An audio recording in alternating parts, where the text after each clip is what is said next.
And good evening. Welcome to ASTV Tunipa, the American Scouser TV Thursday night podcast for the cool kids. It's just me for now, and we will wait presently for Trevor's arrival. Stuck in traffic apparently, but we will continue nonetheless because that's what we do at Liverpool. We go, regardless of what's happening. And we could probably just have a conversation with me and Brian. But we'll start off by bringing back a little bit of the 60-second news. Greetings to Alan M as well. The usual gang are here. We will start with Cody Gakpo, apparently sent home from the Netherlands team camp for eating a chicken curry. A little bit of a viral outbreak there, or the trots as we call them back home in Ireland. So a bit of a scary headline to see that Gakpo was sent home. If you didn't get a chance like I did to read the actual story, but good to hear that it's just nothing more than a little bit of let us say fluid stomach lining expulsion, perhaps would be the nice medical term to put it. So no injury worries there for Gakpo, but he should probably look into taking on a vegan diet for himself in the near future. Other news is we've been linked with Paul Mitchell, who is the sporting director from AS Monaco, who has apparently just left. A former agent. Something that when I read that particular headline really put the heebie-jeebies up me, because I didn't really want agents involved in the spotting of players, because as we know, there are some good agents, but there are an awful lot of unscrupulous agents who like to put some of the cash that gets made into their back pockets, and it just seems like all amounts of conflicts of interest that don't really suit the Liverpool of any era, but certainly not the Liverpool of the Klopp era, because he seems to like to do things by the book, to his detriment sometimes, and to possibly the team and club's detriment, if you want to be really honest about it. But that's what Jurgen Klopp is, and that's why we love him, because he wants to do things the right way and not the wrong way. But thankfully, I think the club quashed those particular rumours, so we are still without an oncoming full-time sporting director, but we could probably be glad that we don't have to worry about getting somebody who looks basically like me with hair and probably a lot more talent as well.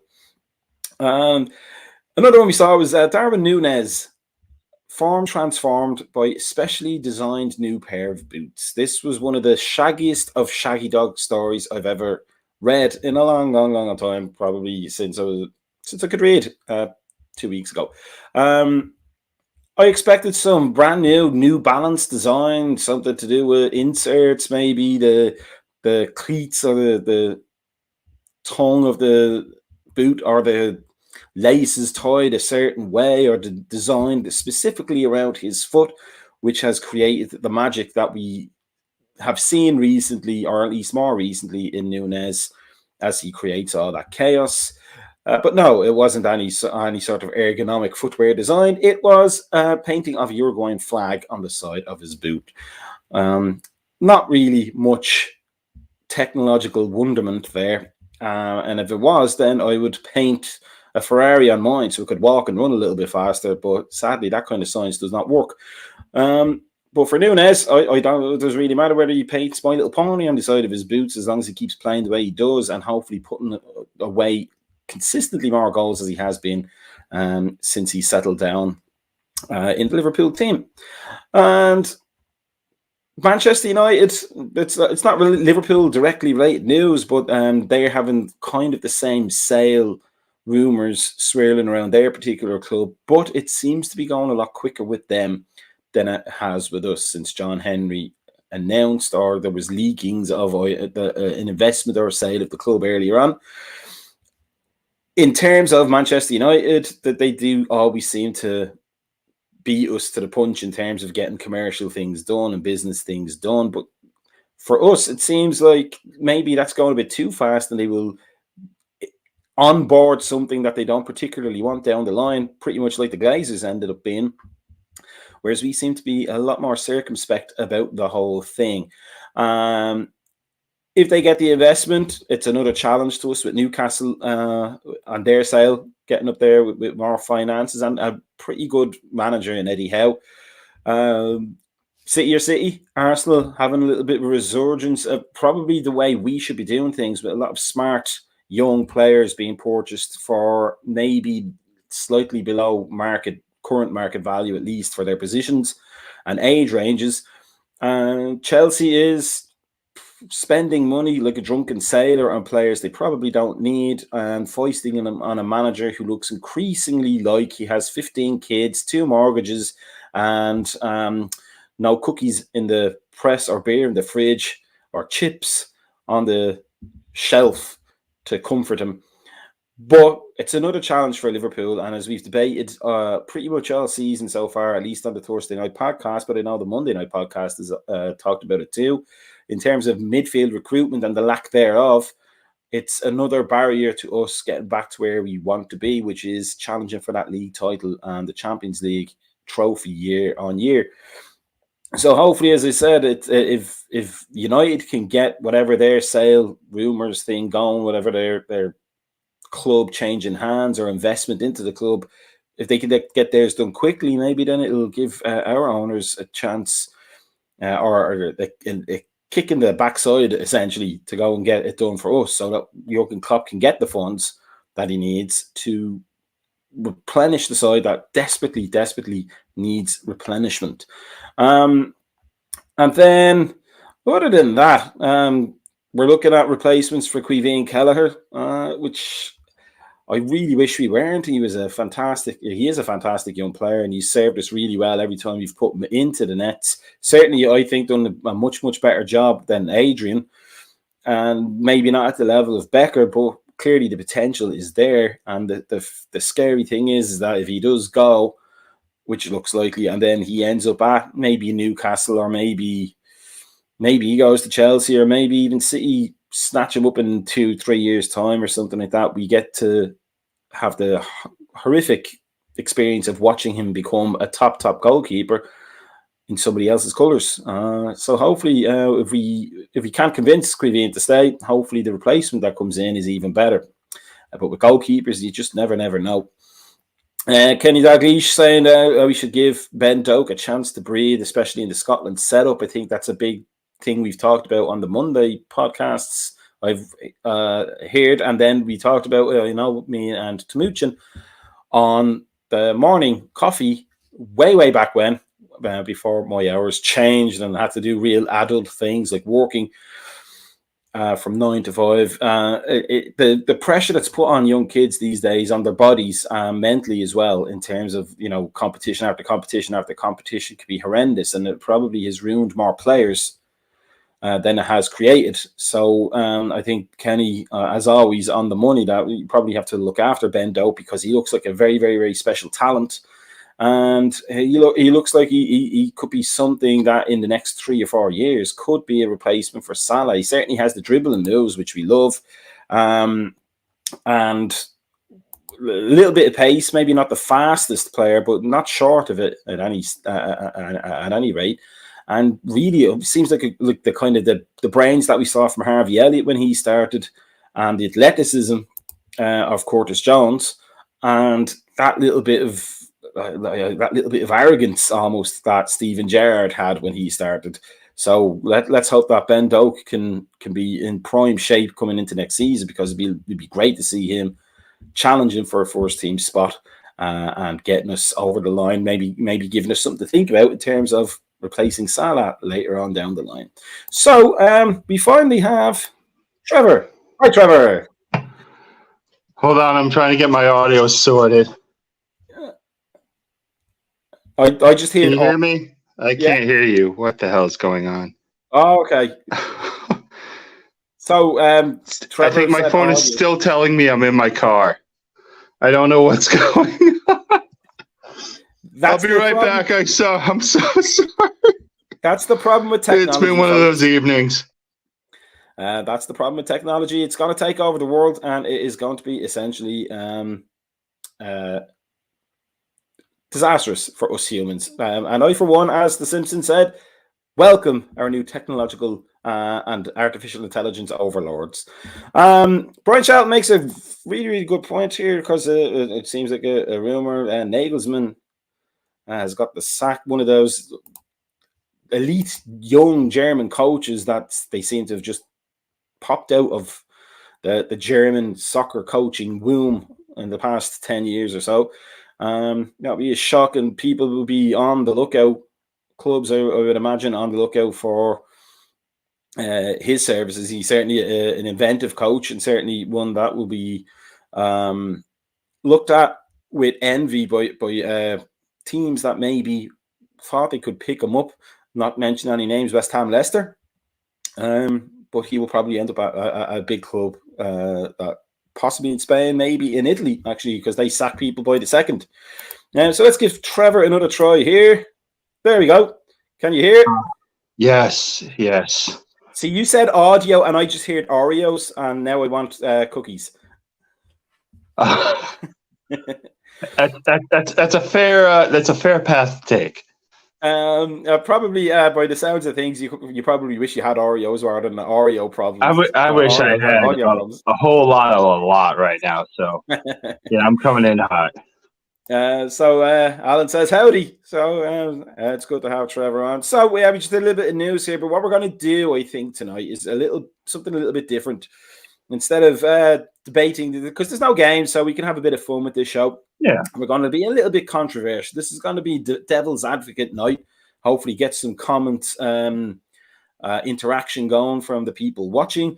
And tonight we're going to start off. I'm just going to make a proposition. None of these propositions are the particular stance of American Scouser TV, and not necessarily mine or Trevor's either. But this one is the statement. Jurgen Klopp should be replaced at the end of the season. So let me put the case for it. If there's a case, really isn't when we look at the overall picture, but we've badly mismanaged the midfield recruitment. We've badly managed the defensive recruitment as well. We've let a lot of players go that we could have sold and got money to help with the midfield recruitment, but they've literally walked away into clubs to earn their own money. And we're letting probably one of the most talented young goalkeepers in British football walk away at the end of the season because we can't convince him to stay. The tactics have not worked so far this year. We're having our poorest season in a long, long time. And the players look dead-legged. They look like there's no more gas in the tank. And perhaps it's time for a different approach, a new voice, and a new set of eyes. Trevor, what say you? Yeah, and I think we talked about this with a past threshold question, whether it be you want to keep Jurgen or you want to keep Mo. And my thing behind that is, yeah, if it's something where you want to keep him, he has to adapt to the new game, and that's what Spurs are dealing with Conte right now. It's a guy that doesn't want to adapt, and he's been found out. There's a whole bunch of things I'm sure that's been talked about ad nauseum, but in terms of Klopp, I think it's a reasonable conversation to have. As wild as that sounds, it is a reasonable conversation to have because the race may have just been run with him. You talk about the recruitment, you talk about the dead legs. There's a lot of guys that have put in some really valuable miles for this club who just don't look like they're ready to do anymore. And as much as that stinks to say, it's the truth. And I really hope that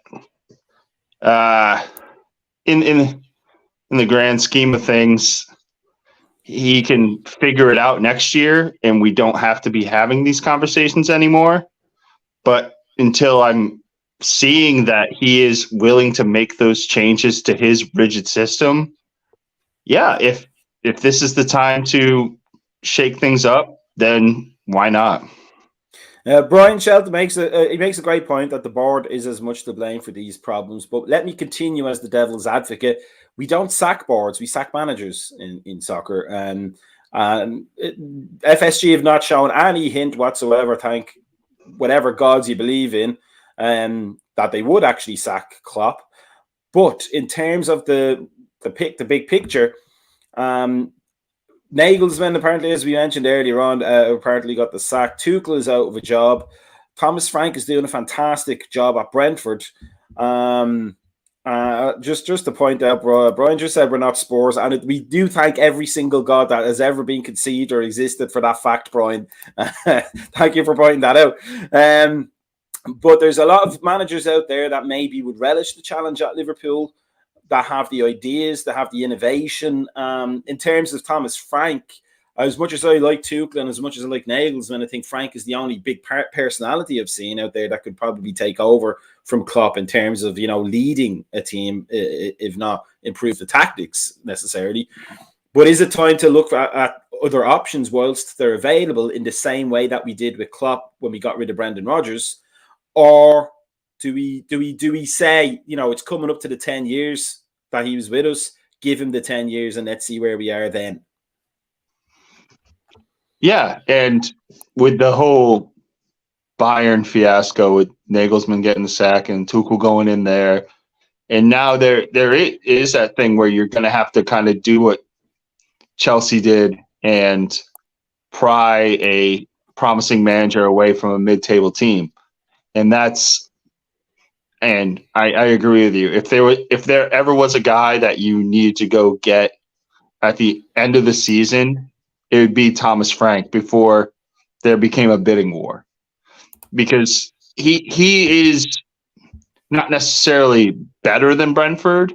I don't want to besmirch Brentford in that sense of this guy is better than you, but it's something where I think he deserves that next level job. And Liverpool would be a huge job for him in that sense. But I think in the same regard, he would get a lot more out of these players than Klopp is right now, because he allows guys to kind of find themselves in the system instead of making the system find the players that work. Guys like Tony and Mbeumo, if you put them in any other team, I think Tony would have certain levels of success just because he's so good at penalties and he's a guy that can get goals. But Mbeumo just works so well within Brentford's system because he's given so much freedom to kind of find the ball and then find guys, not like have to just go, okay, I stand over here and when the ball comes to me, then I do something. That's something, if you gave that freedom to like Diogo Jota or Luis Diaz, I think they could be even more potent than they already are. I just want to bring this comment back up again because Bickler always comes up with some excellent thoughts. It's just the last part that I want to focus on there. You'd also feel better if the last three signings weren't players that play better outside of his preferred 4-3-3. And the reason I bring that up is because you talk about Frank and the players that work really well within his system. We kind of saw a little bit of that with Brendan Rodgers when he brought Joe Allen in, because Joe Allen looked phenomenal in that Swansea system that he had, but he was also playing with Swansea level players. And he kind of looked a little lost at sea at times at Liverpool, at the big club. He wasn't the big midfielder anymore like he was at Swansea, because Steven Gerrard was there for a start, and he was the best midfielder in England probably at the time, even though he was coming to the end of his career. Best English midfielder, British midfielder, so to speak. But is it a case that perhaps, despite the bombast of the initial statement, that we're probably better off sticking with the devil we know, because there are a lot of examples of managers like Thomas Frank who have big personalities, great systems, but the systems are specifically suited to that level of club. Case in point, Roy Hodgson. We can call him the L and we can laugh at him all we want. Quite right, because he was a disaster for us, but he's a phenomenal mid-table relegation level club manager. Like he's done some fantastic work with those clubs. Fulham, in particular, bringing them to the Europa League final, I think it was, wasn't it? When they faced Atletico, I don't want to discredit him because I liked the player as a player, but with a forward line that consisted of Clint Dempsey, he did really a miraculous job with that team. but he wasn't able to handle Inter Milan. He wasn't able to handle then recent English champions Blackburn, and he couldn't handle Liverpool Football Club. So is the danger in this kind of speculation that if the club were thinking in this term, that we will pick up a manager like Thomas Frank and we will find that he was at his level? Yeah, that's always the dice roll that you're scared to make, because they're like you just put perfectly. There are guys that are made for certain levels. There are guys that are perfect for 6 through 10, guys that are the Tony Pulises of the world that live in that 14 to 17 range, and just they thrive on keeping teams up and just playing the most dastardly putrid football to survive, but that's how they live. And I don't necessarily like to live in that type of fear in terms of, oh God, what if we made the wrong move? And because there's so many things that could be wrong in so many ways. You could get the wrong players in. The board could elect the wrong in terms of recruitment. The guys pulling the players. The coach, at some point, you either have to shit or get off the pot. And I think with Klopp, it's reached that point where there has to be just a real heartfelt conversation with him of, we've seen what you can do. There's all of this evidence on the table of what your system can do with these players, but you've burnt out at least 3/4 of them. So we're either going to have to completely restock the shelves, or you're going to have to adapt to what you have at the state that they're in. And if he's not willing to make those concessions, yeah, maybe it's time to move on and find a guy that can work with these not necessarily damaged goods, but the day old bakery goods of professional football. In terms of bring food back up after I made you think of Oreos earlier. In terms of Brian Shelton talks about Eddie Howe being a prime example. I think Graham Potter is also another example. He's kind of almost been elevated above his ability level, so to speak, at Chelsea. In terms of Klopp, we know what he can do. We've seen the best of what he has to offer. He's also somebody who has walked away from clubs because he felt he couldn't do anymore. So rather than making the debate kind of unrealistic about, it's time for him to go, let's shove Klopp out, is it possible that he takes stock at the end of the season and says, I can't do any more and there isn't enough time to get the next phase done, I'm out? Yeah, and with at least the past 2 jobs he's had with Mainz and Dortmund, he's had that self-awareness of knowing that his time has come, and not kind of like quitting before he gets fired, but realizing that there's no more progression for him to make with the team as it's constituted and his tactics. There's so much that can be done in a football club with a manager like Klopp. There's so much that can be kind of molded around to fit his needs. Will FSG do that while they're still kind of sort of shopping investment / the entire club? There's so much just turmoil, whether it's not to the point where Manchester United is right now, where they're taking bids left and right and they're trying to figure out, oh, you're the guy that's going to be like, the Qatari bid wants full control, and Radcliffe wants, I don't know, the meme 69% or whatever.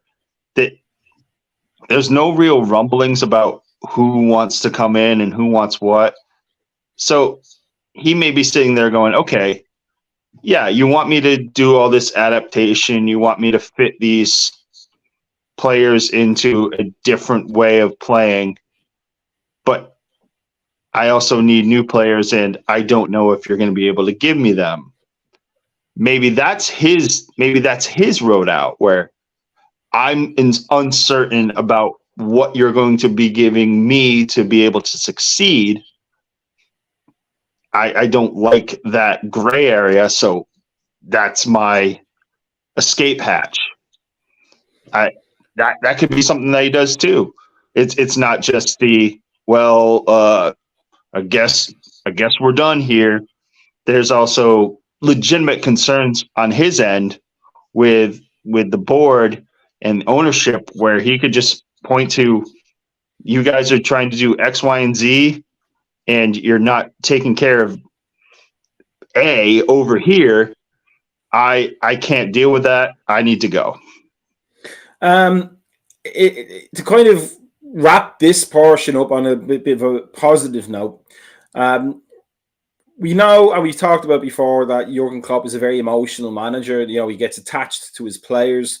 He's a fantastic relationship with us supporters, and I think, bar some weird, crazy weirdos, I think it would be not unfair to say we all love Jurgen Klopp. Could the difference be? Oh, apparently Jurgen Klopp didn't like Trevor talking about him so much. But for anybody listening, could the difference be that the fans, the Klopp especially, could be the difference between whether he stays or goes, if he feels that the pressure is on? Because you know, he gets an awful lot of love from the fans. There's Trevor's back again. Can you hear me? Shut up for some reason. No, I'm sorry. That's why we have that's why you have charges, Trevor. So what I was saying was, if you didn't catch any of it, was, you know, he's a very emotional man. He has a good connection with his players, and he's a great connection with the supporters. He loves the supporters, and we love him. Bar the actual weirdos who are just weirdos. Yeah, and they you know, they probably eat pizza with a fork and a knife. You know, those kind of people. But could the difference be? The difference between him staying and going of his own volition be that relationship with the supporters? Do you think that support is shown strongly enough to him that he knows, even if this season is a complete crap out, he's going to still be loved next year on day one on the first game at Anfield? Yeah, and I hope that's something that he feels from us as fans, because as much as we've talked about the speculation of him possibly leaving, it's not coming from a place of vitriol. It's not going, oh, fuck this guy, get him out of here. It's coming from a place of respect, where, okay, maybe you've just done all you can and you need to go, or you have a difference in philosophy with how the recruitment policy is going to be with the board, and you need to go. And we'll understand. There's none of this, oh, this guy doesn't know what he's doing anymore. He can't hack it. There's not that anger. It's more of confusion and empathy, where we're just going, what are we doing wrong? How can we fix it? How can we help? And there's not as many answers as we want, and that is the frustrating part. Well, let's hope he comes up with solutions, or there are plans in the future, because I think I speak for every Liverpool fan, is that we want to see him in the dugout next season. We want to see, like, the next phase in the plan, and hopefully he gets the backing to get those pieces in place that he wants, to make sure that Klopp 2.0 is just as successful or more than Klopp 1.0. But let's move on to the next thing. Our next topic might not be as controversial, but we'll see. Van Dijk is no longer our best defender. Still spicy, yeah. Oh man, that's something where you knew the day was going to happen where we had to talk about Verge losing a step. We just didn't think it was going to be this soon, because if you're talking about guys on this team that need to take a lot of accountability for how bad this season has gone, Virgil is near the top of that list. Everything that we've given him his flowers for the past 2 seasons, he's a guy that has really just not necessarily fallen off a cliff, but he's hanging on the edge of that cliff right now. I never thought I would see the day where he's not only getting beaten regularly, but he's getting beaten because he's in the wrong spot regularly. There's so many times where you're going, okay, this ball's in, Virgil's going to handle it, and he's not even in the frame, and you're trying to figure out what happened as either Gomez or Konate is scrambling to cover for him. And when you have that pillar taken away, the building crumbles. And I don't understand what happened. Is he playing through an injury and he's masking it? It's another thing. More questions without answers, and we just kind of throw speculation spitballs at the wall and see what sticks. I looked there the other day at the statistics. So I just looked at the table essentially, but I looked at the goals for and the goals against. If we just go by goals scored, we're a top 4 team this season, I believe. I think we're 5th in goals scored, and it's not that many in the difference, which, given our midfield issues, is quite good. But we have a real mid-table defence. I believe we're 8th or 9th in goals conceded, which is not good, and certainly nowhere near where we would expect Liverpool to be, especially with Virgil van Dijk. I know we've had the injury problems this season, but it seems to me, as you say, he has A, lost the step, B, lost his concentration by the looks of things. Not knowing where to be speaks to a mental issue more than almost a physical one. But also, it seems to me that since he's been back fit, Konate has looked like more of the leader than Van Dijk has. Do you agree or disagree with that? And if you agree, do you think that's a damning indictment on Van Dijk's leadership qualities? Yeah, and I don't necessarily want to diminish his leadership qualities, because he does still keep guys accountable on the pitch. He will point fingers, he will move guys, but there's times where the pointing should be at himself. And I don't know the inner workings of the locker room, where if there are going back after some of these really rough losses where he's coming in and he's just owning it. We don't know that if he's going in and just going, yeah, those 2 tonight were on me, and I'll try to do better, and kind of take the ownership of his poor play. Because that's a sign of leadership on that, right? If it's a guy that will go in and go, yeah, he's not trying to like throw people under the bus. But in terms of just overall play, yeah, I think Konate is either hit his level or surpassed him just from. Yeah, and I agree with that. There could be a bit of a burden on him at this point, where maybe he needs to kind of be that second banana, where it can take a little bit of stress off of him, and have Konate kind of be that ringleader and the guy that kind of puts everybody in position, makes everybody accountable for their responsibilities, and kind of take that responsibility off of Virgil. I don't think that's going to happen this season. Maybe next year there's kind of a change in the hierarchy. But as of now, Virgil is a guy that really, and I don't think it's from like a lack of effort.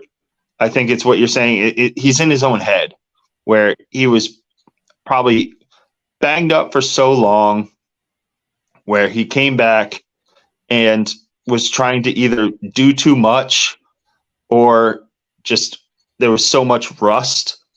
He didn't quite have the same ability to make up for a mistake like he used to. And there's that lost step that we're talking about, where in the past he could be in the wrong spot and still not get dribbled by. Whereas now he gets in that wrong spot and the guy's already 3 steps by him, and then he has to make a dumb foul or he just gives up on the play.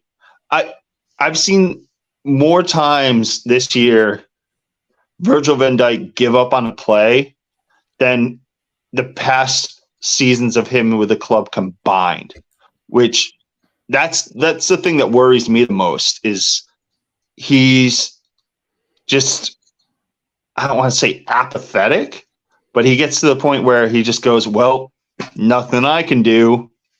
I'm just going to sit here about 7-8 yards behind the play and think about my poor choices. And that's the thing that stinks.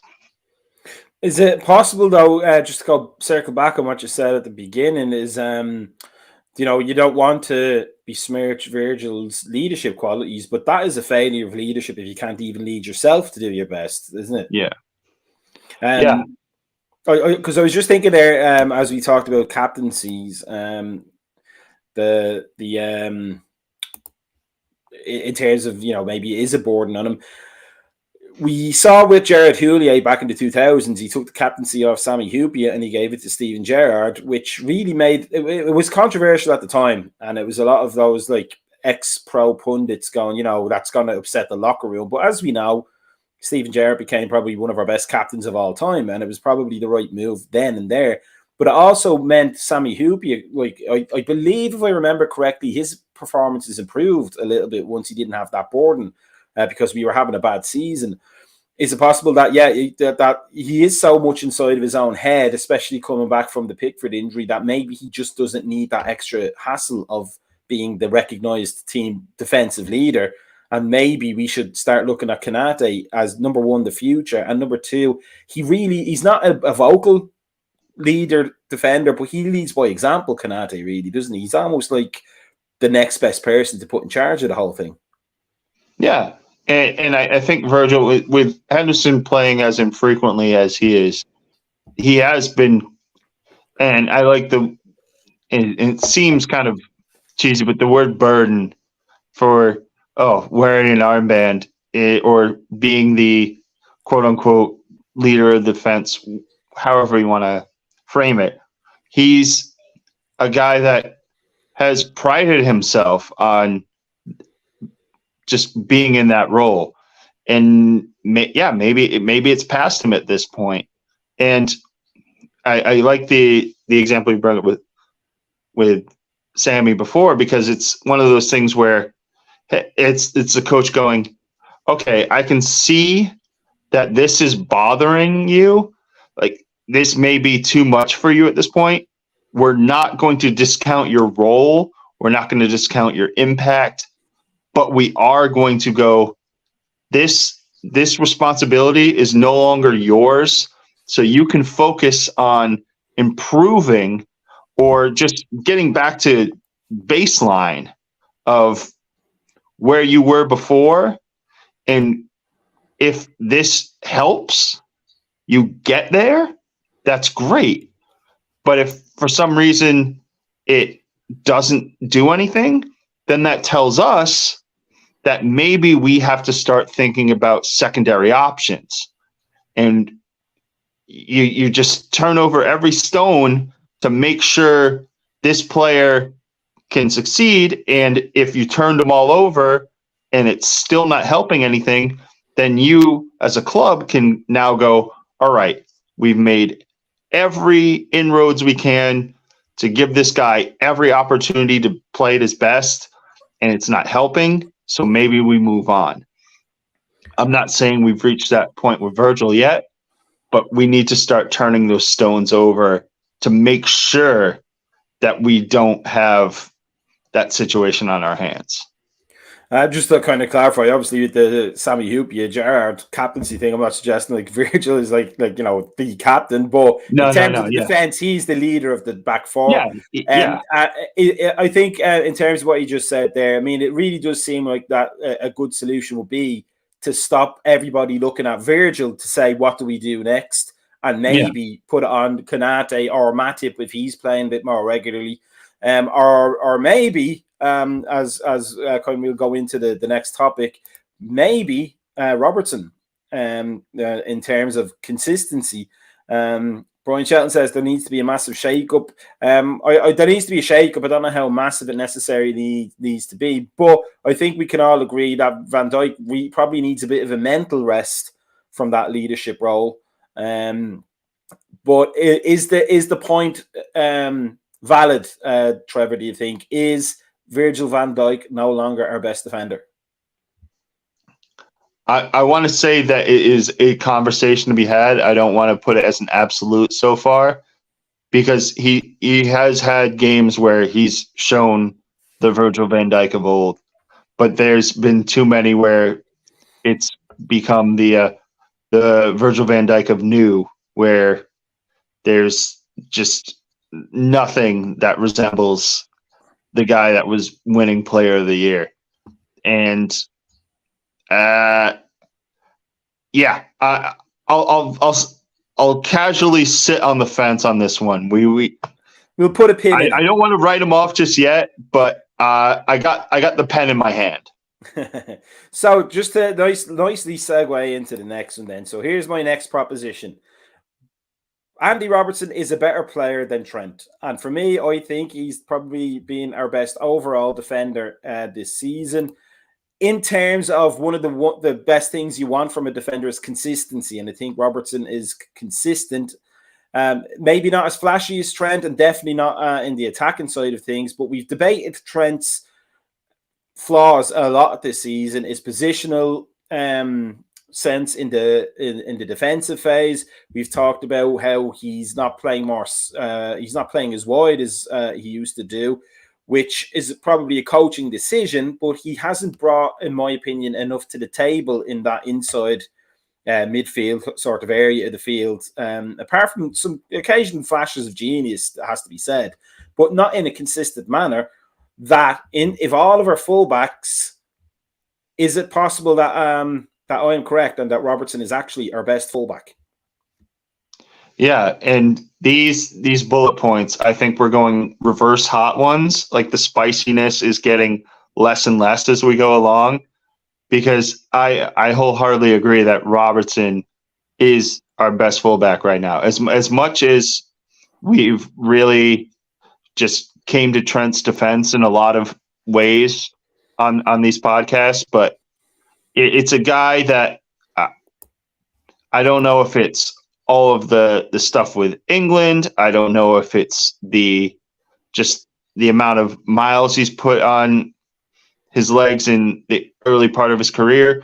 But Robbo's a guy that you never have to worry about tracking back. You never have to worry about not seeing him on an overlap. He's a guy that is just working tirelessly, and as you brought up very well, consistently. There's never a game where you looked at Robertson's performance, even in a game that we would lose in a poor fashion, and go, yeah, Robertson was the problem. That was a guy that just got torched and everything and gave up all our goals. That's never been the case this season. He's a guy that he's had games, obviously, where he's not been at his operatic high note to pull a Ray Hudson out from nowhere. But you don't want to be pulling Ray Hudson out from nowhere, Trevor. Just that's my life advice to everybody watching. Do not pull Ray Hudson out from nowhere. It's fair advice. Fair advice. But I've never viewed Robertson as a guy that needs to be at the forefront of everything. He doesn't need a guy that needs all the plaudits. He doesn't need to be put in team of the season. I think he's a guy that thrives in it sounds so corny to say just in a team where he can just be a part of a machine, and not in the same regard, I'm not discounting his talents. I'm not saying that he's just a guy that is a system generated player. He's a guy that has made this system better. He's a guy that has really put in a ton of work to be the bargain that he was and become the steadfast player of that defense. And we've talked about it with the past thing. Like, how many times has Virgil this season just had a string of games where you just were pulling your hair out? No offense. There's this is by choice, to be fair. Or rather, not by choice. No, yeah, it was all because of a 3-game stretch of Virgil van Dijk. Matip and Konate and Gomez, my lord, the amount of times I've just hit my head against something because of something Gomez did. And Trent is one of those guys, and people put out these things of, oh yeah, Trent's garbage, but look at this 45-second compilation of all the great passes he does. Cool. Where's the other 89 minutes in the game where he gets beat by a forward that would have 42 pace in FIFA and gets scored on, and he's just shitting off in the midfield doing absolutely nothing and not even realizing that the guy he has so many of those moments where you're just going, what were you thinking? Trent has all right, I know I've touched. I'm coming for you now, Trevor. Shit. But either way, Trent has had more than any other player on this club this season. Trent has more what happened moments where there's just zero explanation of where he was supposed to be and where he ended up being and what happened in the aftermath. He is, if that was a weird stat or something where you just could kind of somehow quantify it, he would be absolutely at the top of the list. Calvin Ramsey does not exist.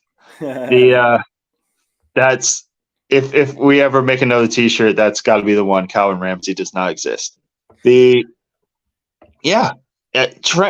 is an enigma, a guy that gives you every reason to want to see him succeed and every reason to want to see him sold.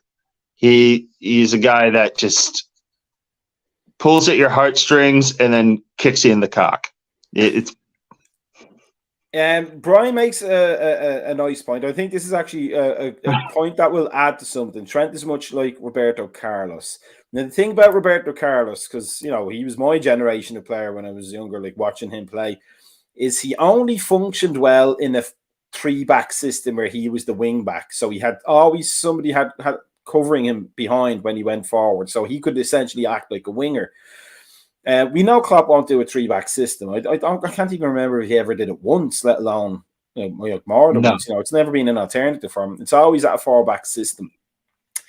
In the 4-3-3, as we knew at the height of our powers in the last few years, Trent has always been our widest right-sided player. And Robertson has always been our widest left-sided player. But obviously that has now changed because Salah is now our widest right-sided player and Trent is tucked in somewhere in the middle. Is it possible that the system, the evolution of the system, so to speak, has exposed Trent's flaws as much as the first version of the system exposed his talents? And that is a legitimate question to ask, because there's a lot to be said about whether or not a guy is being not necessarily coached properly, but given the direction when he's doing something that he's quote unquote not supposed to. And for these past few seasons, you're right, where he always was that guy on the sideline that could be that outlet for a cross in, or always just would come up enough to give a midfielder an outlet if he got trapped. He was always there. He was always that safety valve. And now he's not providing that. And the question is it a decision he's making? Is it a decision that's been put onto him by coaching, where they're going, okay, we're looking at how things are running now, and we want you to do this instead. And maybe he could take it upon himself to, I don't know, go back to what he was doing before? Or is it something where he's just thinking, okay, now, well, I'm probably going to be in the midfield in about a year and a half anyways. Why not get my feet wet with it now and just kind of slowly tiptoe my way into it each game? I don't know.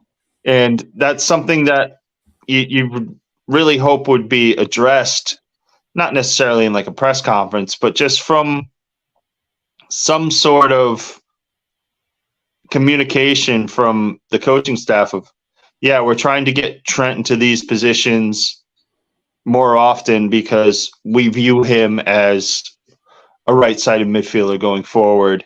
And we're trying to, this season, when there's kind of a bit more wiggle room with playing around with formations and playing around with tactics, to give him that opportunity now instead of having him just cannonball into the deep end next season when we asked him to do this. So in terms of in terms of between like the debate between Robertson and Trent, if you had to lose one, you're now in charge of the incomings and outgoings. But in order to get the star midfielder, let's say Jude Bellingham, and he's going to guarantee you the title, you have to lose one of Trent or Robertson. Who would you pick? Oh, man. And you bring up Bellingham, and I think Trent is the master recruiter on that front because they're like best mates. So that would, if that was the end game, I don't think you could lose Trent. And just by just the having to make the choice. Well, let's change the parameters then. Okay. We can get Haaland in up front. He wants to leave City, and we can afford him, and we can afford his wages, but we have to lose one of Trent or Robbo. Then Trent's got to go because. So what we're saying is Jude Bellingham is the secret to every debate we've had tonight.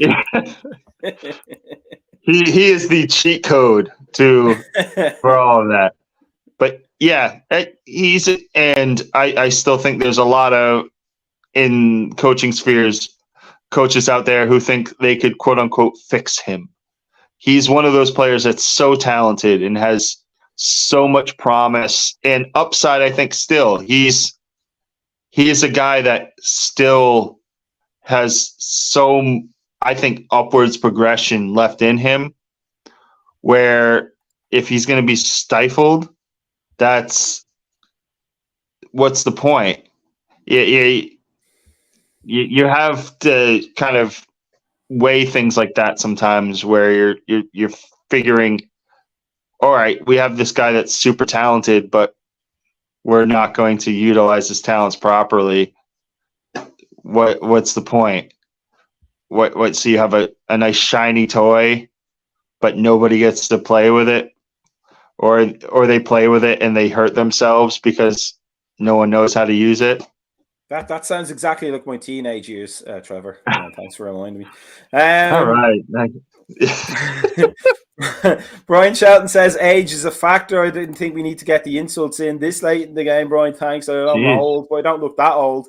I'm only kidding, but I think he's right. That age is a factor. But in the nice little hypothetical world that we get to live in, Brian says it would have to be Robbo. I would keep Robbo. I would be okay with losing Trent because I think there's an awful lot of good right backs out there. There is not an awful lot of good left backs in my experience. So always trying to get we're always trying to get a good one. I think you have a good, maybe not the best left back in the world, but certainly probably one of the most consistent. Alan says, if Klopp can't bring in Bellingham or Mount for next season, what does that say about FSG? It says everything that we've been complaining about all season, I think. I think that would be the correct answer. But from one difficult question to the next difficult question, and our last difficult question of the night is the threshold question. Here's the scenario, Trevor. You go into work tomorrow. We all go into work tomorrow, and we're told we're going to have a new boss, and it's going to be one of two ex-Liverpool managers. Which would you prefer to be managed by, Roy Hodgson or Brendan Rodgers? Given that Roy Hodgson is apparently a very nice man to his players, but obviously is a bit of a micromanager. You have to do things exactly the way he wants them done, and you don't get to improvise. Whereas with Brendan Rodgers, he's a fantastic manager for letting players do what they want and giving them a looser kind of a plan. But as time goes on, you kind of get the idea he's a little bit two-faced and a little bit, shenanigans, talks about through both sides of his mouth or, says things that he doesn't always mean. So you're walking into your job tomorrow. Who do you prefer to be managed by? So with that being said, just throughout my professional career, that sounds weird to say about just general job life. I'd probably go Hodgson because I'm a guy that if you give me a checklist, that works for me. I don't view that as micromanagement as much as he has been maligned for that. But like, hey, I want you to do this, and this today. And that's the expectations. If you hit those goals, we're great. Whereas Rodgers is a guy that, and I've had bosses like this in the past where, yeah, you're doing great today. And then it comes up for a performance review and just absolutely just drops nothing but trash on you. And you go, where did this come from? That's Brendan Rodgers. He's a guy that will be your biggest advocate until he needs to be. He's he's a guy that will absolutely just throw. We talk all the times about managers throwing players under the bus, and he is a guy that will not only throw you under the bus, he will sit there and watch you get hit by the bus, and he will probably enjoy it. Brendan Rodgers is that guy. I mean, I think at the same time, it's probably fair to say that if Brendan Rodgers was your boss on that scenario, you would probably have the most, the best running like store. Say, let's say we're all working in 7-Eleven. He's now the boss of 7-Eleven, which is not far down from Leicester at this point. But and he's you'll have the cleanest store. It'll look nice. It'll run well, but nobody will be happy in the back. Whereas with Roy, it might be a tiny little bit grimy. You might have to put in the Coca-Cola cans all face forward, and if you don't, you're going to get the talking to. Yeah. But he will tell you exactly what he needs from you, and he'll tell you exactly what he doesn't need from you when he needs to tell you about it. And you probably, I think I agree. I would appreciate that more.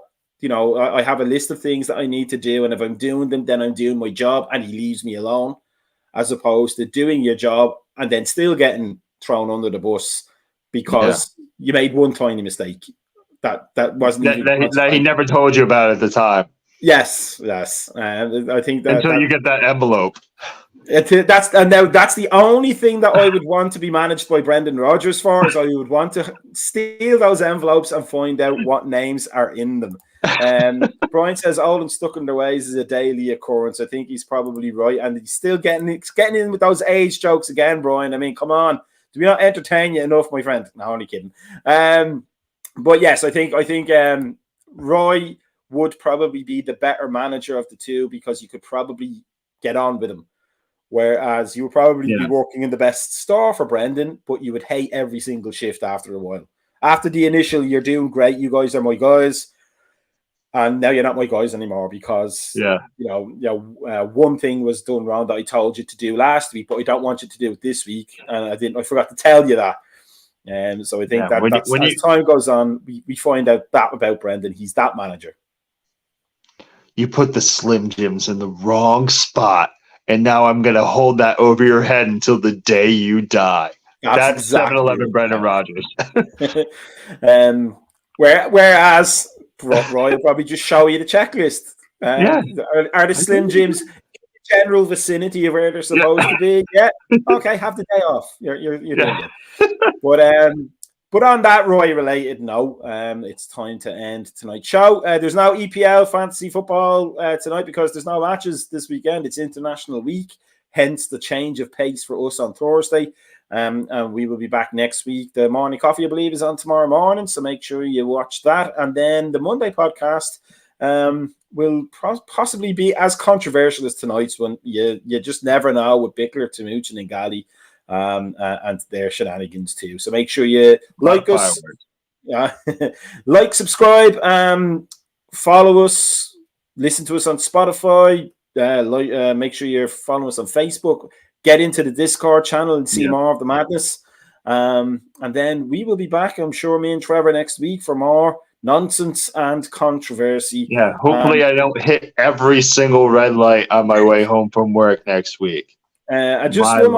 One more thing there. Uncle White gives Wednesdays off training, and training never starts before 9:30 a.m. See, he's the guy who's going to give you that half day off because it was snowing. That's why we like Roy Hodgson, not for his soccer career at Liverpool. No. But well, from me, Trevor, thank you for being here tonight. Through literally the wind, the rain, and apparently the red lights. That's what the definition of you walk alone is all about. So we will talk to you next week. Enjoy the weekend. Enjoy the international break. Unless you're Ireland and you're going to get pasted by France next Monday. But for everybody else, we will see you soon. Okay, peace out.